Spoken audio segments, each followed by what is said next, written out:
बाहर खड़े हुए थे, कोई लोग सभा में नहीं था। मुझे मोशन देना पड़ा इंट्रोडक्शन के खिलाफ। मेरे भाई जागो, मजलिस के लिए नहीं तो अपने लिए, अपनी नस्लों के लिए, अपनी शनाख्त के लिए जागो। तुम नहीं समझ रहे, तुम्हारी आवाज अगर असेंबली में नहीं होगी, तुम्हारी आवाज अगर कॉरपोरेशन में नहीं होगी, तुम्हारी आवाज जिला परिषद में नहीं होगी, पार्लियामेंट में नहीं होगी, तो कौन तुम्हारी आवाज उठाएगा बताओ। आज ये खतरा हमारे सरों पर मंडला रहा है। अगर मोदी इस तरह के बिल को पार्लियामेंट में दोबारा पेश करेंगे, अगर वो कानून बन जाएगा, खुदा ना खास्ता हम कई मसाजिद, मदरसे, दरगाहें, खानकाएं, कब्रिस्तान की जमीनों को खो देंगे। और आपको मालूम, दिल्ली में सच्चर कमेटी ने पेज नंबर 221 में कहा कि दिल्ली में 130 वक्फ की प्रॉपर्टीज पर गवर्नमेंट ऑफ इंडिया ने, यानी मोदी की सरकार ने कब्जा करके बैठा हुआ है। उसकी लागत 2007 में 3000 करोड़ की थी। आज हम 2024 में हैं, कम से कम 10,000 करोड़ की प्रॉपर्टीज हैं जो गवर्नमेंट ऑफ इंडिया उस पर एंक्रोच कर रही है, काबिज है। मेरे भाई बताओ, अगर हमारे नुमाइंदे नहीं रहेंगे, हमारी आवाज नहीं उठेगी, तो फिर कौन उठाएगा तुम्हारी आवाज को?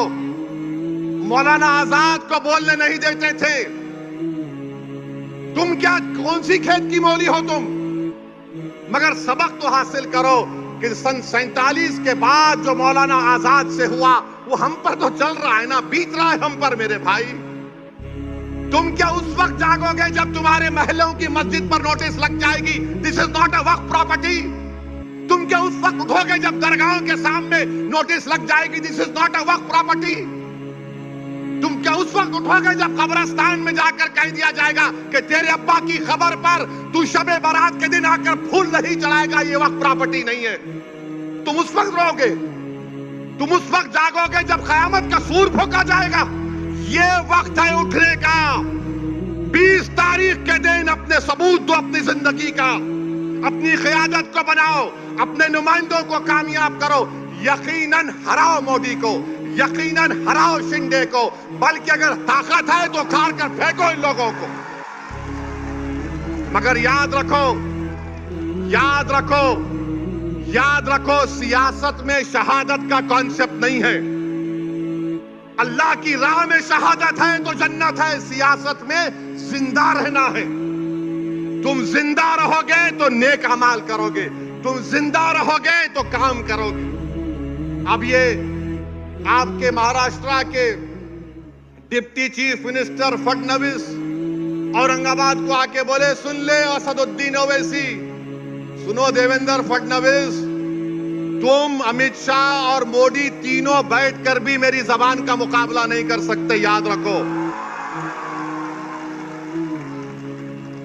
अब बोले वोट जिहाद, कल तक लव जिहाद था, फिर जमीन जिहाद, फिर एक जॉब जिहाद, अब वोट जिहाद हुआ।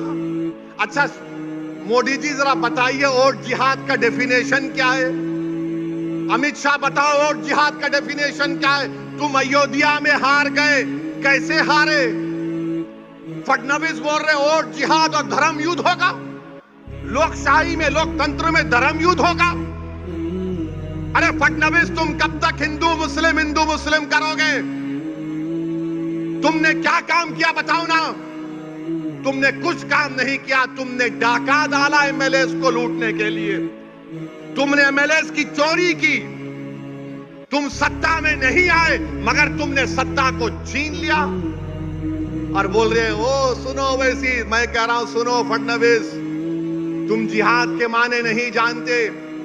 बोलते मालेगांव सेंट्रल में हम धूलिया की सीट मालेगांव सेंट्रल की वजह से हारे। अरे फडणवीस, तुम तो 1819 में भी हारे थे, 1918 में भी हारे थे। मालेगांव के किले में जब तीसरी जंग हुई मुसलमानों, मराठा और अंग्रेजों की, तो मराठाओं की फौज में मुसलमान थे जिन्होंने अंग्रेजों से मुकाबला किया।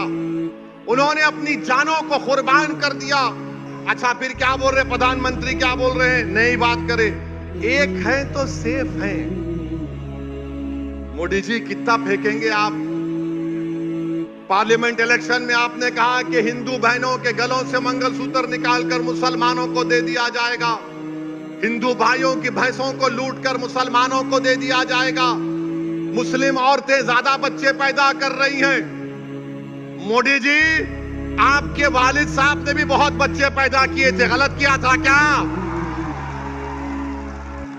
अमित शाह के कितने भाई बहन बताओ हमको? आप हमारी मां और बहनों पर इल्जाम लगा रहे। अब मोदी जी बोल रहे एक है तो सेफ है। अमित शाह इसको बढ़ाकर बोल रहे अब वक्फ की प्रॉपर्टीज डिक्लेयर कर दी जाएगी।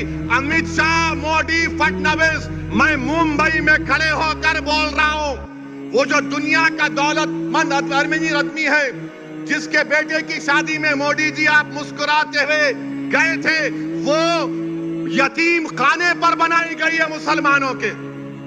लो यतीम खाने की जमीन वापस लो। अमित शाह, फडणवीस, तुम नहीं लोगे क्योंकि तुम दौलतमंदों के घर में जाते हो शादी के लिए। तुम गरीब की बस्तियों से, गुर्बत से तुम्हारा कोई ताल्लुक नहीं। यतीम खाने की जमीन पर